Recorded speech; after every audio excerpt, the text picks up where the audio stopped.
দুটি কামরাসহ ট্রেনের ইঞ্জিনের কাপলিং ভেঙে বেরিয়ে গেল, পিছনে রয়ে গেল ট্রেনের বাকি কামরা। চালকের তৎপরতায় বড়সড় রেল দুর্ঘটনার হাত থেকে কোনো রকমে রক্ষা পেল আপ হাওড়া মুম্বাই মেল। শুক্রবার রাতে ঘটনাটি ঘটেছে দক্ষিণ পূর্ব রেলের হাওড়া খড়গপুর শাখার বীরশিবপুর স্টেশনের কাছে। জানা গেছে, যাত্রী নিয়ে হাওড়া থেকে শুক্রবার রাতে মুম্বাইয়ের উদ্দেশ্যে যাচ্ছিল আপ হাওড়া মুম্বাই মেল। বীরশিবপুর স্টেশনের কাছে হঠাৎই কাপলিং ভেঙে ট্রেনের ইঞ্জিন ও দুটি এসি কামরা বেরিয়ে যায়, পিছনে রয়ে যায় বাকি কামরাগুলি। এই অবস্থাতেই বেশ কিছুটা এগিয়ে যায় ট্রেনটি। বিষয়টি ট্রেন চালকের নজরে এলে তিনি তৎক্ষণাৎ পরিস্থিতি সামাল দেন। খবর পেয়েই ঘটনাস্থলে আসে রেলের উচ্চপদস্থ আধিকারিক ও ইঞ্জিনিয়াররা। ঘটনার জেরে রীতিমতো আতঙ্কিত হয়ে পড়েন ট্রেনের যাত্রীরা। তাদের অভিযোগ, বারবার রেল দুর্ঘটনার সম্মুখীন হচ্ছে। যাত্রী সুরক্ষায় রেলের ভূমিকা নিয়েও প্রশ্ন তুলেছেন যাত্রীরা। রাতে ওই দুটি কামরাকে সরিয়ে নিয়ে গিয়ে নতুন দুটি কামরা নিয়ে আসা হয়।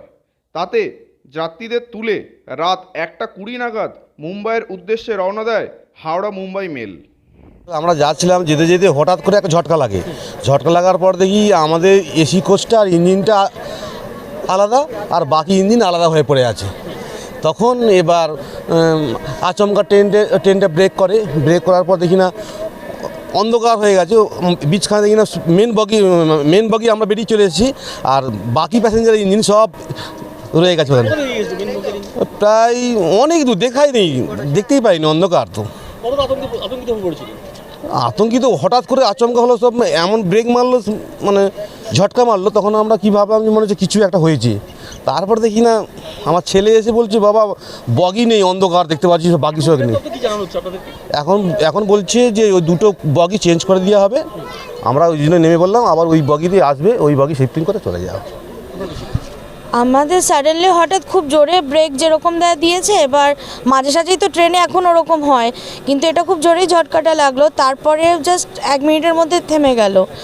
তো আমার ছেলে টয়লেটে গেছিলো, তো ও এসে তখন বলল যে বেরিয়ে দেখে পেছন দিকে কিছুই নেই, ফাঁকা। তো এটা এগিয়ে এসছে। এবার ব্যাক সাইডে, হ্যাঁ আমাদের আসলে ফার্স্ট এসি, তার সাথে ইঞ্জিন আছে, তো এটা এগিয়ে এসছে, আর বাকি পোর্শন পেছন দিকে ছিল। বেশ কিছুটাই ডিস্টেন্স ছিল, মানে আর রাতে তো আরও বোঝাই যাচ্ছে না, দেখা যাচ্ছে না, মানে ভালোই ডিস্টেন্স ছিল।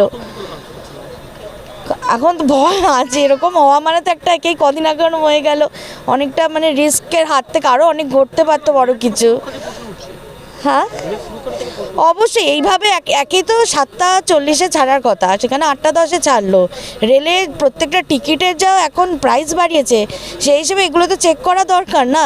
এত বারবার এত রকমের সব কিছু হচ্ছে, তা সত্ত্বেও যদি এগুলো না চেক করা হয়, বারবার কি দেবে?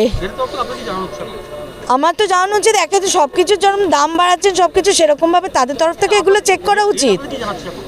কিছুই বলেনি, এখন এসে এতক্ষণ ধরে ওয়েট করে এখন বললো যে চেঞ্জ করো, নেবে। তো এখন দেখছেন তো বাচ্চা নিয়ে সব কিছু নিয়ে এখন মাঝখানে নামিয়ে দিল। এবার সবাই, আমার তো না আছে, আমার পাশের একজন ছিল, একজন এজেড পার্সন আছে, তো উনি বয়স্ক মহিলা, উনি একাই ঠান্ডার মধ্যে কি করবে।